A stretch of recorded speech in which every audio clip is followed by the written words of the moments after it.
Little Star Swanders channel ni subscribe, like, share Mario comment చేయండి Moreno videos కోసం thanks for your support. మహాశివుని కథ. ఇది ఎవరైతే వింటారో చదువుతారో వారి పైన మహాదేవుని దృష్టి ఉంటుంది. వాళ్ళ కష్టైశ్వర్యాలు, ఆయుర ఆరోగ్యాలు, సుఖ సంతోషాలు కలుగుతాయి. శివ పురాణం వింటే చాలు పాపాలన్నీ నశించిపోతాయి. అదేవిధంగా పిల్లలు పాపలు సంతోషంగా ఉంటారు. పుత్ర సంతానం, పుత్రిక సంతానం మంచిగా ఉంటుంది. మంచి భవిష్యత్తు వాళ్ళకి కలుగుతుంది. ఓం నమః శివాయ అని కమెంట్ చేయండి, మీకు మంచి జరుగుతుంది. శివయ్య ఎలాంటి పూజ చేస్తే తను మనల్ని ఎలా కనుకరిస్తారు అని అంటే, అతనికి నిష్టగా పూజ చేసి మన మనసులో శివయ్య ఓం నమః శివాయ అని స్మరించుకుంటే ఆయన మన వెంట ఉండి ఆ బోలా శంకరుడు మనకు మంచి చేస్తాడు. మంచి మనసుతో ఆయన్ని పిలిస్తే మనకు దర్శనం కూడా ఇస్తాడు. అంత భక్తి శ్రద్ధలతో మనం వేడుకుంటే ఆ శివయ్య బోలా శంకరుడు మనకి దర్శనం ఇస్తాడు.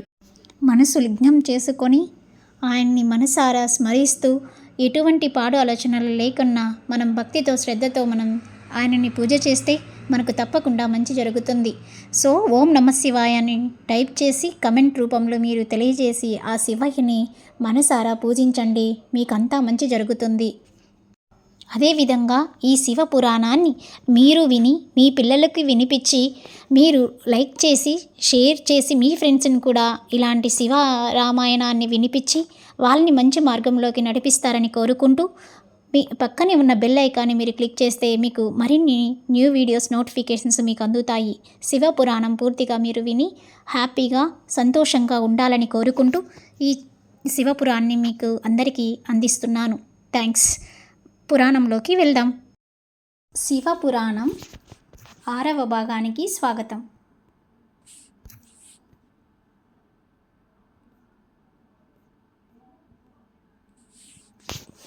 శివయ్య మహిమలు వినడానికి రెడీగా ఉన్నారా? శివపురాణం 6వ భాగానికి స్వాగతం. శశిరేఖరుడు జ్యోతిర్లింగములు అనేది ఈ 6వ భాగంలో తెలుసుకుందాం. శివో మహేశ్వర శంభు పినాకి శశిశేఖర. ఆయనను శశిరేఖహర అని పిలుస్తారు. శశము అనగా కుందేలు. దూకే స్వభావం ఉన్నది. కాలము సుఖము చేత కాలము దూకేస్తుంది. దుఃఖంలో ఉంటే కాలము గడుస్తున్నట్లు అనిపించదు. దాంట్లో అర్థం చేసుకోవలసిన రహస్యం ఒకటి ఉన్నది. మీరు దానిని పట్టుకుంటే శశి శేఖర అన్న మాటకున్న తాత్వికమైన అర్థమవుతుంది. కాలంలో సుఖ దుఃఖములు రెండూ ఉంటాయి. దూకినట్లు కనపడిన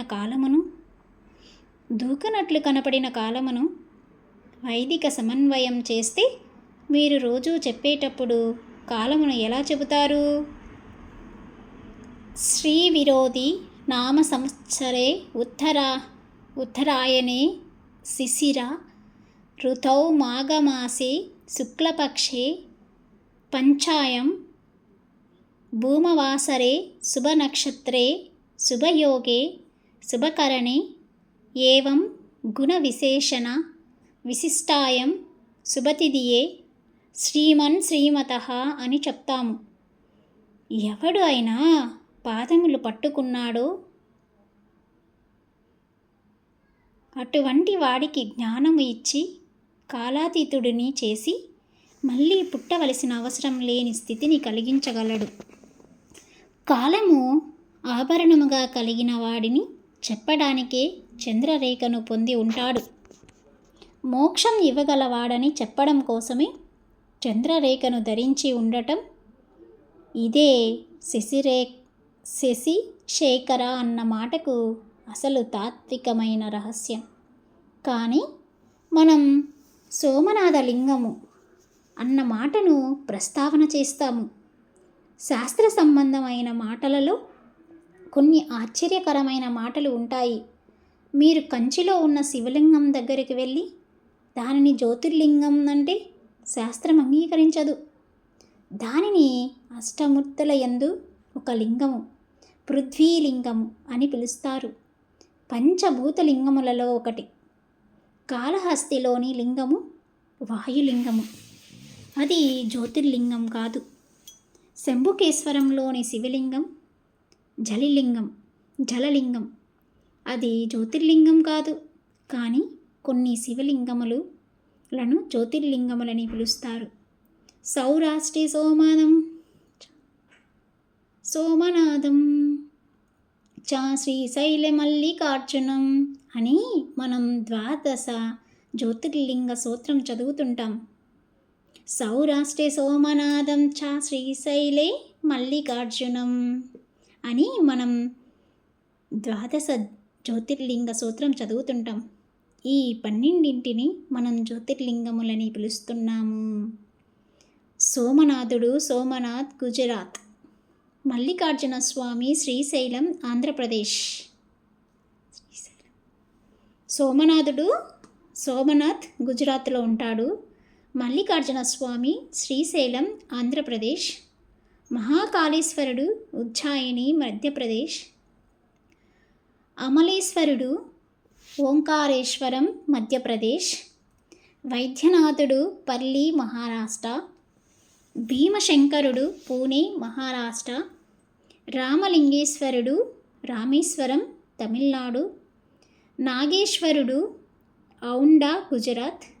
విశ్వనాథుడు వారణాసి ఉత్తరప్రదేశ్. త్రయంబకేశ్వరుడు నాసిక్ మహారాష్ట్ర. కేదారేశ్వరుడు కేదారనాథ్ హిమాచల్ ప్రదేశ్. గృష్టేశ్వరుడు వెరుల్ మహారాష్ట్ర. సో మన ఆంధ్రప్రదేశ్లో మల్లికార్జున స్వామి శ్రీశైలం దర్శనం చేసుకోండి. మనకు అది దగ్గరగా ఉంది. మీకు వీలైతే ఇక్కడున్న సోమనాథుడు, మల్లికార్జున స్వామి, మహాకాళేశ్వరుడు, అమలేశ్వరుడు, వైద్యనాథుడు, భీమశంకరుడు, రామలింగేశ్వరుడు, నాగేశ్వరుడు, విశ్వనాథుడు, త్రయంబకేశ్వరుడు, కేదారేశ్వరుడు, రుద్రేశ్వరుడు, ఇలా ఈయన ఇన్ని అవతారాలలో ఇన్ని ప్రదేశాలలో ఉన్నాడు. జ్యోతిర్లింగములని మనం వాటిని పిలిచినప్పుడు ఈ 12 చోట్ల జ్యోతి ఉండాలి. కానీ మనం ఆయా క్షేత్రములకు వెళ్ళి చూసినట్లయితే అక్కడ మనకు శివలింగమే కనపడుతుంది, కానీ జ్యోతి కనపడదు. అయితే ఈ 12 జ్యోతిర్లింగములని ఎందుకంటారు? దీనికి సమాధానం ఆ పాతాళ నంపస్థల అని రుద్రమునకు ఉన్న ప్రార్థన గద్య ఎందు చెప్పారు. మీరు ఆ లింగం దగ్గరికి వెళ్ళి అడిగినప్పుడు ఇహమునందు కావలసిన సౌఖ్యము నుండి మోక్షము వరకు ఏదైనా ఇవ్వగలిగిన పరబ్రహ్మ స్వరూపముగా ఆ శివలింగం ఉన్నది. ఈ లోకమునందు జ్ఞానం పొందాలన్నా, కోరికలు తీరవలెనన్నా శివుడిని అర్చించాలి. కోరిక తీర్చడం దగ్గర నుంచి మోక్షం ఇవ్వడం వరకు చేయగలిగిన శివలింగములు ఏవి ఉన్నాయో అవి జ్యోతిర్లింగములు. అటువంటి జ్యోతిర్లింగములు స్వయంభూ, ఒకరు ప్రతిష్ఠించినవి కావు. ఈశ్వరుడు విచిత్రమైన పరిస్థితులలో అలా వచ్చాడు. అలా ఎందుకు వచ్చాడు అని తెలుసుకోవడానికి మనం స్థల పురాణములు పరిశీలించాలి. ఆయా కథలను తెలుసుకొని స్మరించడం చేత స్వయంభువు అయిన ఈశ్వరుడు ప్రసన్నుడై ఎన్నో శుభ ఫలితములను ఇస్తాడు. ఆయా కథలను వింటున్నప్పుడు మీకు తెలియకుండానే మీ మనసు ఆయా క్షేత్రముల వద్దకు వెళ్ళిపోతుంది. శశిశేఖర అన్న నామము వ్యాఖ్యానం చేస్తూ అంటారు, దక్ష ప్రజాపతికి 27 మంది కుమార్తెలు. ఈ 27 మంది కుమార్తెలే అశ్విని, భరణి, మున్నగు పేర్లు కలవాళ్ళు. వారిని చంద్రునికిచ్చి వివాహం చేశాడు. పూర్వం దక్షనాయకత్వం అని ఒకటి ఉండేది. విజయనగర సామ్రాజ్యమును పరిపాలించిన రామరాయల వారికి అనేక భార్యలు ఉండేవారు. దశరథ మహారాజు గారికి 365 మంది భార్యలు ఉండేవారు. పూర్వం అలా దక్షిణ నాయకత్వం ఉండేదో, తన భార్యలతో చంద్రుడు సంతోషంగా ఉండాలి, కానీ చంద్రుని చరిత్ర యందు ఒక దోషం ఉంది. ఆయన కొంచెం తొందరపడిపోవడం, యుక్తాయుక్త విచక్షణ లేకుండా ఏ స్త్రీ పట్ల అలా ప్రవర్తించడం మహాపాతకమని శాస్త్రం చెప్పిందో అలాంటి వాళ్ళతో రమించడం కూడా చంద్రుని చరిత్రలో ఒక చోట ఉన్నది. ఈ అలవాటు ఫలితం ఎక్కడో రావాలి. అందుకుగాను శివుడు తన ధనుస్సులోంచి చంద్రునికి పాప ఫలితం ఒక దానిని ఇస్తున్నాడు. చంద్రుడు తన భార్యలలో రోహిణి మీద అధిక ప్రేమను కనపరచాడు. ఇది సహజంగా మిగిలిన 26 మందికి బాధ కలిగించింది. వాళ్ళు తండ్రి గారి వద్దకు వెళ్ళి ఈ విషయమును చాలా బాధపడుతూ చెప్పారు. విన్న తండ్రి మనసు ఎంతగానో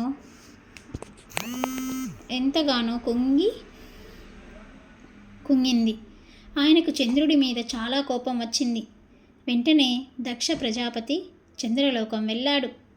అల్లుడైన చంద్రుడు ఆయనకు ఎదురు వచ్చి తీసుకొని వచ్చి కూర్చోపెట్టాడు. అప్పుడు దక్షుడు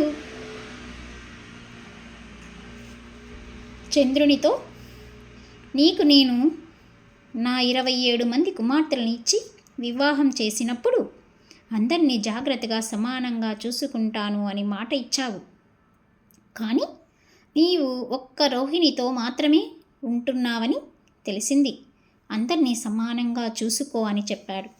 తప్పకుండా ఆయన మాట ప్రకారం నడుచుకుంటాను అని బదులిచ్చాడు. కొంతకాలం గడిచింది. కానీ అల్లుడి ప్రవర్తనలో ఏమీ మార్పు లేదని, రోహిణి తప్ప మిగిలిన కుమార్తెలందరూ పూర్వంలాగే బాధపడుతున్నారని దక్ష ప్రజాపతికి తెలిసింది. దక్షునికి కోపం వచ్చి, నీ విశృంఖలత్వమునకు అడ్డుకట్ట వేస్తాను, నువ్వు క్షయవ్యాధి పీడితుడవు అవుదువుగాక అని శపించాడు. దీనివలన పూర్వం సంతోషపడిన రోహిణి కూడా చంద్రుని దగ్గరకు రానియదని ఆయన ఉద్దేశం. ఫలితంగా చంద్రునికి క్షయవ్యాధి వచ్చింది. దాని ఫలితంగా దేవతలందరూ నీరసపడిపోయారు. చంద్రుడు బాగా ప్రకాశిస్తే ఆయన అనుగ్రహం చేత ఔషధాలు ప్రకాశిస్తాయి. ఔషధాలు బాగా ప్రకాశిస్తే ఔషధాలతో కూడిన ద్రవ్యంతో యజ్ఞం చెయ్యాలి. ఆ హవీషలను దేవతలు తీసుకుంటారు. అప్పుడు దేవతల ఆకలి తీరినట్లయితే వారు మనకు మంగళములను ఇస్తారు. చంద్రునికి క్షయవ్యాధి సోకడం చేత దేవతలకు హవీసులు లేవు, ప్రజలకు మంగళములు లేవు. అటు దేవతలు ప్రజలు మాడిపోయారు. ఇప్పుడు ఇది అన్ని లోకముల సమస్య అయి కూర్చుంది. ఇప్పుడు వీళ్ళందరూ తమలో తాము చర్చించుకొని అత్రి మహర్షిని పిలిచి అందరూ కలిసి బ్రహ్మ దగ్గరికి వెళ్ళారు. అప్పుడు బ్రహ్మగారు, నేను లోక్ష సంక్షేమం గురించి చెప్తున్నాను. ఇప్పుడు చంద్రుడు ప్రభాస క్షేత్రమునకు వెళ్ళాలి. ప్రభాస క్షేత్రం సముద్రపు ఒడ్డున ఉంది. ఆ క్షేత్రంలో ఒక గుంత తవ్వి అందులో ఒక పార్థివ లింగమును పెట్టుకొని పంచాక్షరి మహామంత్రం జపమును జయ మంత్రముతో కలిసి అనుష్ఠానం చెయ్యాలి. ఎంత శాపం ఉన్నా ఇటు బ్రాహ్మణ వాక్కును అటు చంద్రుడిని చచ్చిపోకుండా కాపాడాలంటే పరబ్రహ్మమునకు తప్ప వేరొకనికి సాధ్యం కాదు. కాబట్టి శంకరుడు మాత్రమే ఈ పనిని చెయ్యాలి.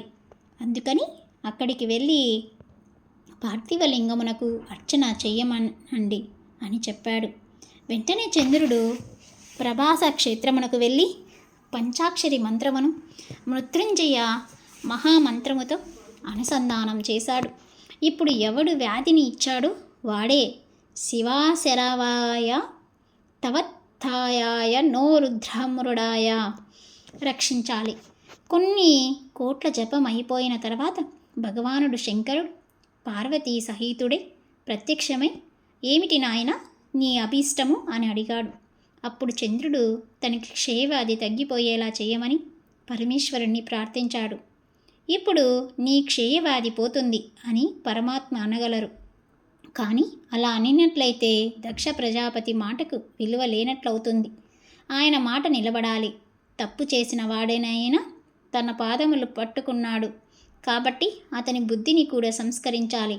అందుకే తర్వాత చంద్రుడు తన 27 మంది భార్యలతో సమానంగా లేదు అని చెప్పడానికి ఉదాహరణమే. చంద్రమానంలో దీన్ని చెప్తున్న తిథులు పరమేశ్వరుడు బుద్ధిని ధర్మం వైపు మారుస్తాడు కాబట్టి ఆయనకు మనం రుద్ర శబ్దమును ఉపయోగించాము. చంద్రునితో నీకు క్షయ ఉంటుంది, కానీ నీవు 15 రోజులు క్షీణిస్తావు, 15 రోజులు వృద్ధి పొందుతుంటావు. క్షయ పూర్తిగా లేదు కాబట్టి నశించిపోవు, ఎప్పుడూ హాయిగా ఉంటావు. ఇప్పుడు నీ చరిత్ర మారిపోయింది, నీవు పూర్తిగా గొప్పవాడివయ్యావు. నీవు నా చేత అనుగ్రహింపబడిన వాడవని తెలుసుకోవడానికి, నాతో కలిపి నీ దర్శనం చేయించుకోవడానికి నా పేరే నీతో కలుపుకుంటాను, చంద్రశేఖర అని పిలిపించుకుంటాను అని ఆ చంద్రుణ్ణి తీసి నెత్తిన పెట్టుకున్నాడు. ఇది ఆయన కారుణ్యం అంటే. అందుకని తప్పులు జరిగిన వాటికి వేళ్ళు విరవకండి. ఇంత కారుణ్యమూర్తి అయిన శంకరుని పాదములు పట్టుకున్న వాడికి ఒక్కసారి పట్టుకుంటానని పూనికతో నిలబడితే మిమ్మల్ని కూడా నెత్తి మీద పెట్టుకోవడానికి ఆయన సిద్ధంగా ఉంటాడు. అందుకని శంకరుని శశిశేఖర అని పిలువవలసి వచ్చింది. చంద్రుని క్షయవ్యాధి పోయింది, చంద్రమానం వచ్చింది. ఇప్పుడు ఈ చంద్రుడు పార్వతీదేవికి గొప్ప భక్తుడయ్యాడు. అందుకే మనః చంద్ర కుబేచ్ఛాలోప ముద్రాచ మన్మద అగస్తీరగ్ని సూర్యచ్చ ఇంద్ర స్కంద శివస్తదా క్రోధభట్టారకో దేవ్య ద్వాదశామి ఉపాసక. సౌభాగ్య భాస్కర భాష్యం. సూర్యుడు, స్కందుడు అని 12 మంది అమ్మవారి మహాభక్తులతో ఈయన కూడా ఒకడయ్యాడు. ఇలాంటి మరిన్ని శివపురాణాలు మీరు వినడానికి మన ఛానల్ని సబ్స్క్రైబ్ చేసుకొని పక్కనే ఉన్న బెల్ ఐకాన్ని మీరు క్లిక్ చేస్తే మీకు న్యూ వీడియోస్ నోటిఫికేషన్స్ వస్తాయి. శివుడు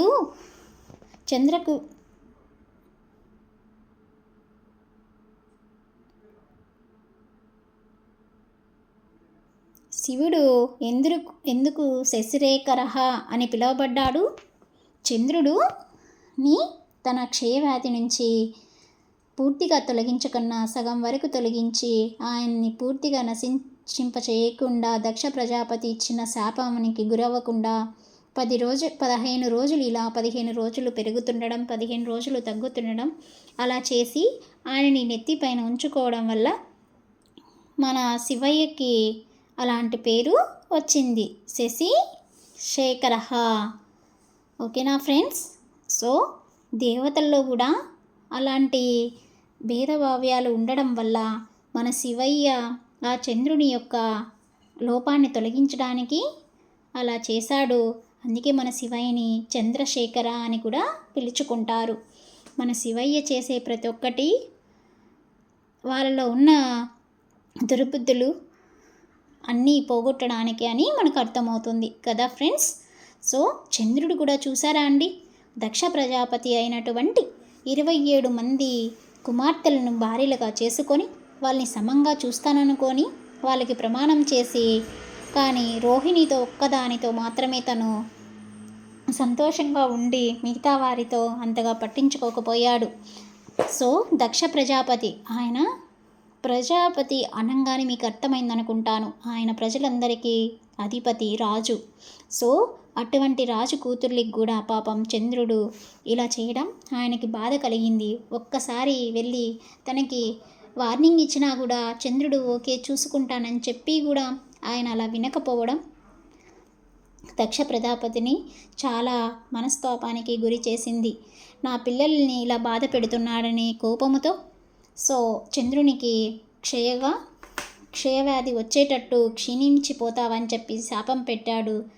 ఆ శాపాన్ని మన శివయ్య తను కాళ్ళు పట్టుకునేసరికి, పాదాభివందనం చేసేసరికి మన శివయ్య కరిగిపోయి, అలా అని ప్రజాపతి ఇచ్చిన శాపాన్ని విడదీయలేక ఏం చేయాలో అనుకొని ఆయన్ని 15 రోజులు క్షీణించడం, 15 రోజులు మళ్ళీ పూర్ణబింబానికి చేరుకోవడం, అదే అమావాస్య పౌర్ణమి అనేటివి మనకి ఏర్పడుతున్నటువంటి దానికి కారణం ఇదే అన్నమాట.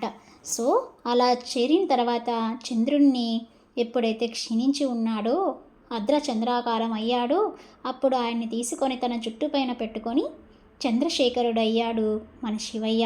ఇలాంటి మంచి శివ పురాణాలు వినాలని ఉన్నవారు సబ్స్క్రైబ్ చేసుకొని మన ఛానల్ని పక్కనే ఉన్న బెల్ ఐకాన్ని క్లిక్ చేయండి. శశిరేఖుడు జ్యోతిర్లింగములు, ఇక్కడ లింగముల గురించి కూడా మనం ఈ శివ పురాణంలో తెలుసుకున్నాం. మనం శ్రీశైలం ఆంధ్రప్రదేశ్ మల్లికార్జున స్వామిని దర్శించుకొని ఆయన భాగ్యాన్ని పొందండి. అదేవిధంగా మన ఛానల్లో నారదుడు ఇచ్చినటువంటి శాపం వల్ల విష్ణువు లక్ష్మీదేవి మానవ రూపమెత్తి వారి వియోగాన్ని అనుభవించి మళ్ళీ ఎలా వాళ్ళు ఒకటిగా అయ్యి కలుసుకున్నారో, దేవతలు కూడా మానవ రూపమెత్తితే కష్టాలు తప్పలేదనడానికి అదొక నిదర్శనంగా జరిగింది. మన ఛానల్లో ప్లేలిస్ట్లో అవైలబుల్లో ఉన్నాయండి. మీరు తప్పక చూసి మీరు శాంతి పొందుదురు అని ఆశిస్తున్నాను. Thanks for watching. Little Star Swanders channel ni subscribe, like, share Mario comment Chayandi Moreno videos. Thanks for your support.